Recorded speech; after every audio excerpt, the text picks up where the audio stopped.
Joe Pyfer might be the saltiest fighter in the UFC today, whether it's fighting Twitter trolls claiming he hits harder than Francis Ngannou or trashing other fighters for no reason. He's often in the headlines for the wrong reasons. F that country, I will never fight there again. Shithole. But when you look at him overall, he should be a fan favorite. He has an incredible story of overcoming a traumatic childhood, battling near homelessness, and making himself a star. Short version is I ran away from home because I got tired of being beat up in front of his wife and treated like I was just some type of slave and property. Despite having all the potential, the UFC behind him, Pyfer just can't help putting himself into unnecessary drama, so let's unpack why.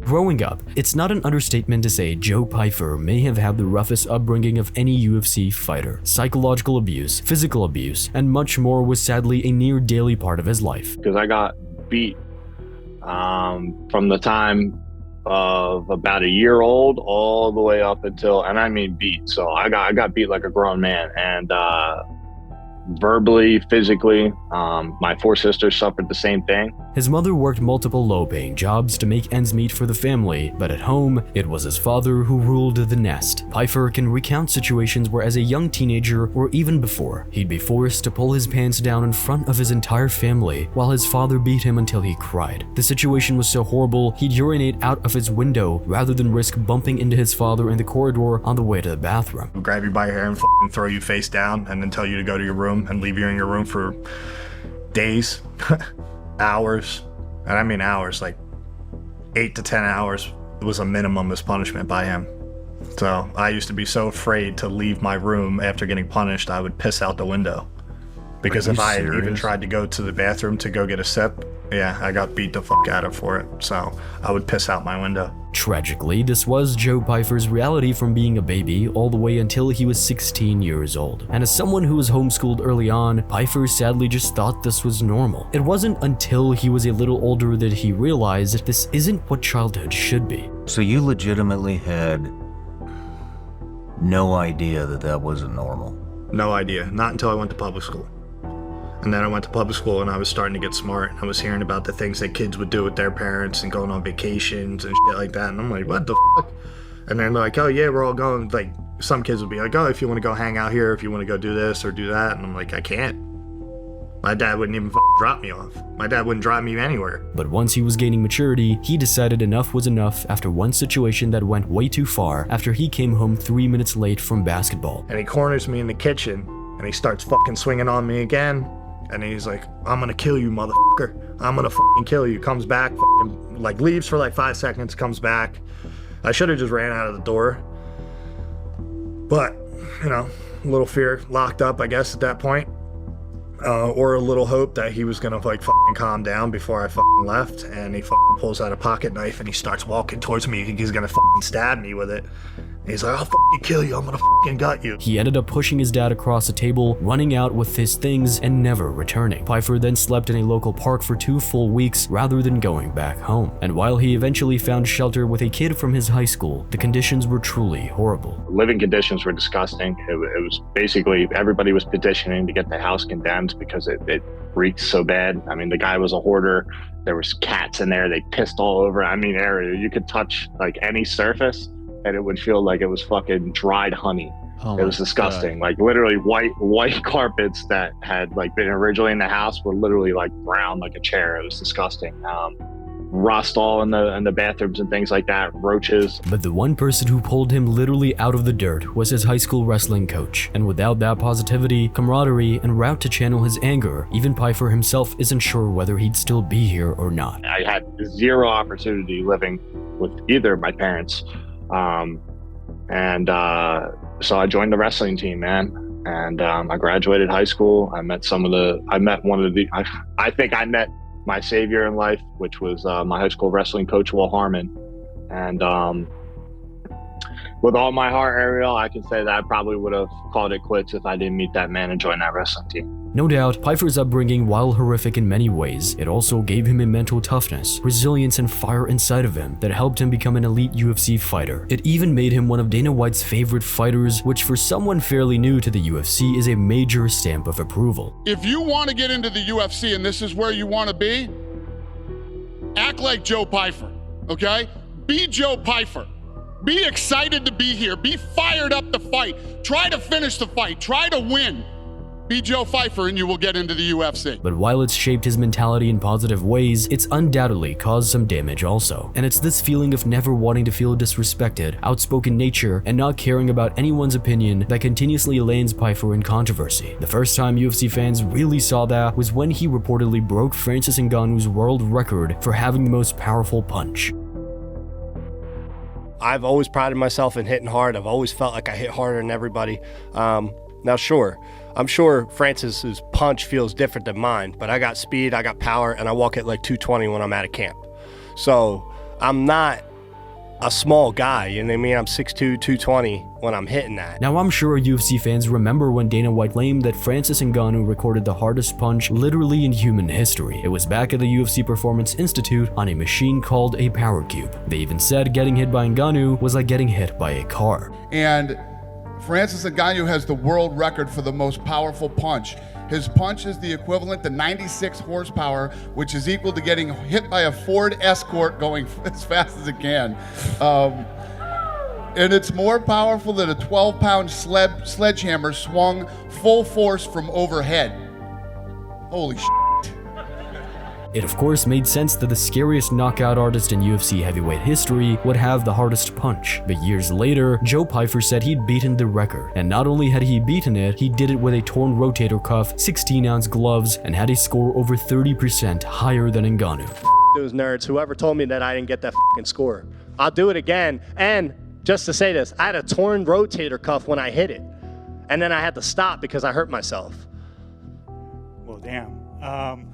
Those nerds. A middleweight topping the record like that obviously raised some eyebrows. Breaking Ngannou's record doesn't seem plausible for Pyfer, but then again, he hits seriously hard. Now, we're not here to debate whether Joe Pyfer did in fact beat or not, but instead his angry reaction to the skepticism. Generally, he's a well-spoken, respectful fighter, but for some reason, there's question marks about how he deals with minor criticism. Ready, this pisses me off.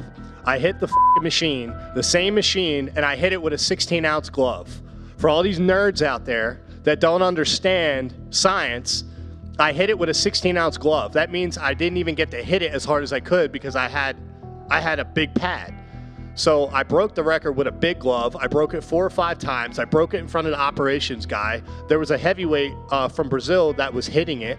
Couldn't even come close to it. His coach hit it, couldn't come close to it. Some UFC fans believed either the machine was faulty, the UFC wanted to get rid of Ngannou's record as he left the company, or perhaps Pyfer was just lying. No one knows if there was something wrong with the machine, but we do know that Pyfer hated the fact that people questioned him and his power. Pyfer actually went on Rogan's podcast and brought the video of him breaking the record. And Francis had gotten 129. We're trying to break Ngannou's record right now. I had already hit 4 times. 170. But still, he ended up arguing with trolls on social media, getting bitter at press conferences, and came across as weirdly salty about the whole situation. It was the first time we saw this odd side of Joe Pyfer, and from then on out, it's been a consistent theme in his career. After this, he constantly talked trash about other fighters who had little to do with him, before eventually making enemies with an entire country. After his first UFC loss to Jack Hermanson, fans started throwing around the term fraud checked at Pyfer. If you paid any attention to UFC fans though, which clearly Joe Pyfer does, you'd know they say almost any loss is a fraud check. A fighter could lose a #1 contender's fight, and MMA Twitter would blow up with people claiming they were a fraud and not that good anyway. But instead of just dismissing the criticism or even ignoring it, Pyfer yet again took it to heart. I think a lot of people go off my Jack Hermanson fight, which is fine. But, you know, that was my first big show, my first big test. Walked into it not 100%, had some things going on, and, you know, it wasn't my best performance, but I didn't get rocked, I didn't get dropped, I didn't get submitted, I didn't get fraud checked. And while they're at least in the same division, Pyfer made a real point of saying his loss wasn't a fraud check. Bo Nickel was the true fraud of the division. Let's redefine what fraud checked is. If anybody got fraud checked, we could say it's Bo Nickel. He got finished on his first loss.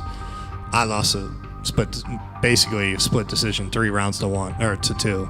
So it is what it is. The comments just came across a bit out of place and threw another fighter under the bus randomly. And funnily enough, he later talked badly about Reiner de Ritter, the man who beat Nickel, yet again for no real reason. Kevin Holland versus RDR. Kevin Holland, He's please gonna knock this man's face off. show that this guy is a cheese ball. Yo, to this He day, looks like he smells. Yeah. cheese ball. Stinky I motherfucker. still don't looks get it. like, looks like the part of the tree where the squirrels piss. I He had I a- asked for this fight, and they Yeah. said we got other plans. Yeah. So Kevin Holland is absolutely gonna, I think, knock out Reiner de Ritter. Considering the run RDR is on, he's accomplished way more than Pyfer has in the UFC in half as much time. It just comes across as salty, bitter, and being a bit of a hater. Just like the time he bizarrely labeled the 2-division champ Alex Pereira as overrated. So when Pyfer did lose that fight to Hermanson, the UFC fans were celebrating the loss all over social media. If you're a UFC champion with multiple title defenses, maybe, just maybe you can voice your opinion on someone like Alex Pereira. But Pyfer is just a prospect with a handful of wins. It's going to turn fans away from you every single time. And the most embarrassing time was when he made a bit of mockery of himself at a bare-knuckle press conference between his friend Eddie Alvarez and Jeremy Stephens. This is just more of a statement. Jeremy Stephens is 29-21. Motherfuckers lost in both promotions with a losing record. Definitely isn't the hardest hitting 145er out there. Can't wait to see Eddie whoop his ass. I'm pretty sure that motherfucker can't spell. His haircut looks like shit, and Iowa ain't gonna do shit in the football game. Good luck to all my Philly boys.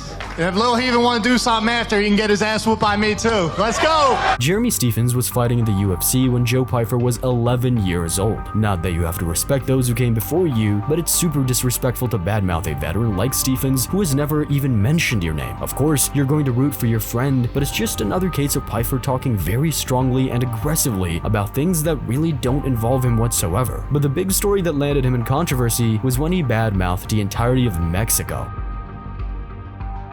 F that country. I will never fight there again. Shithole, not going back. Don't care if that's offensive to you. You're not the one fighting. Suck my balls. Literally. The story goes that Pyfer was set to face Kelvin Gastelum in Mexico City. UFC fans will recall that Mexico City is notorious for its high altitude and ability to sap a fighter's cardio in a single round. But despite doing all the acclimation necessary, including sleeping in an altitude simulating tent at home, Pyfer got sick on fight week and was forced to pull out of the fight. It's obviously crushing to put all the work in without the reward, but it's an unfortunate part of the sport. For Pyfer though, he put all of his anger towards the country of Mexico. Slept in a tent. I did all this work to still get sick. Some people are saying it wasn't the food, saying I got altitude sickness. I'm not a fucking geographic fucking, elevation fucking scientist, but I was told as long as I acclimated, which I did for 2 months, slept in a tent and on the fucking floor, I did everything that I could to prepare. And if that's what altitude and elevation is, that country. I will never fight there again. Hole. The rant ended up being semi-racist, extremely unprofessional, and showed a whole load of ignorance. Also just a lack of knowledge that while Mexico City is extremely high above sea level, lots of other areas of Mexico aren't. Even once the dust had settled, Pyfer doubled down on his stance about never wanting to fight in Mexico. It was not a race statement, which everybody tried to turn it into, like, I don't like Mexicans and all this shit. I don't like their food. I don't like the fucking country. That's how I feel. I don't think as a professional athlete fighting somewhere with that kind of elevation or that kind of air quality and the risk, let alone just of the food, like the air quality and the elevation wasn't even hard for me to adjust to. I got there early. I slept in a hyperbaric chamber. I was adjusted. I was making runs. I was hitting. I felt great.